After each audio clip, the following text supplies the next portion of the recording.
Good morning, you wonderful mutants. So, Joel Clark here, lead designer, Lone Wolf Fist, etc., etc. Getting a little early into the monthlies with this one. I'm actually right before, this is pre-heading off to work, so I'm actually using this to check my tie in addition to other things. So, work continues on the domains chapter.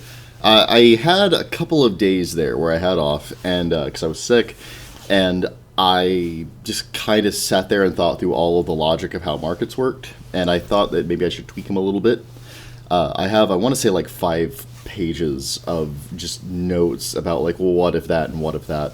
Ultimately, I'm pretty happy with the stuff that came out of that, but yeah, it was a bit of a catch up. This is one of the reasons I've been reluctant to go into this chapter. I also got to have a playtest done by somebody on the Discord, so that was really cool. Our very own Lord of the Fruity Rumpin' Phoenix, and I gotta tell you, I had a really good time playing. I'm actually by a player in the game I designed, so that's how I know that I'm succeeding. And yeah, it was a really good game. I'm actually really pleased with it, and something came out of it that I wanted to share with all of you, because I don't have a ton of updates. There's a little more art from Kazuki, and I've got a couple of other pieces of art coming down the pike, so there's some cool stuff for there. But mostly it's domains chapter, and then I'm going to go right into the armory, and then the bestiary, and then finally lores. I'm also going to try to do that this month. I'm kind of getting sick of it's taking so long, so I've cleared off the whole month of evenings and mornings with my girlfriend. So basically, I'm going to wake up much earlier than I usually do, and do my grooming and write, and then I'm going to come home from work, and then I'm going to sit down, have a coffee, and write. And that's just going to be my life for all of November. So this is kind of my... Everyone does some kind of gauntlet in November. You know, like NaNoWriMo is one of the ones that I can mention on camera. But there's lots of Know This November. Like, I'm not supposed to watch Nostalgia Critic this month, which is going to be hell for me. Because, like, if I don't get my hourly dose of Nostalgia Critic, I get cranky. Point being, I'm going to be slamming out a lot of content this month. And that's not like... I guess that's kind of exciting news, but it's not, I don't know. It's hard to sell. You'll get more words. It just feels a little, it's like, more content. Yeah, I'm just going to try to finish the game as much as possible this month, and try to move on to editing early next month. That's the hope. Fingers crossed. I'm going to be doing a lot of work, so pray for me. I'm already dead. But I did notice something that I really enjoyed in the playtest, which was, there was one style, Earth-Shattering Tetsubo, which really stood head and shoulders above the rest. It's a very deadly style. Hit somebody with a big stick, they go flying into somebody else, and it's a lot of big hits happening. Bam, bam, bam. I might nerf it a little bit. I think the secondary hits are a little strong. But honestly, it's not terrible. The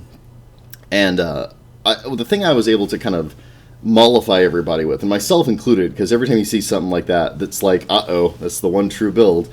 As a game designer, you're like, well, okay, I need to either up the power level of the rest of the setting, or I need to lower the power level of this one so it's more in line, option-wise.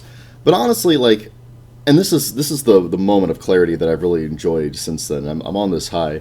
I was able to mollify them to saying, like actually giving them other things they could be doing. And there's a lot of them. Like, every style has its own, like, little special claim to fame. That one's hitting really hard and throwing people into other people. That's a great style. But, like, you contrast that with setting the entire battlefield on fire and also being invincible to that, and also profiting in prana from that. And, it's not quite as amazing. I think I might have locked a cat in one of my rooms, so we'll deal with that in a minute. I'm trying to get this out in 5 minutes. We'll see if I can do it.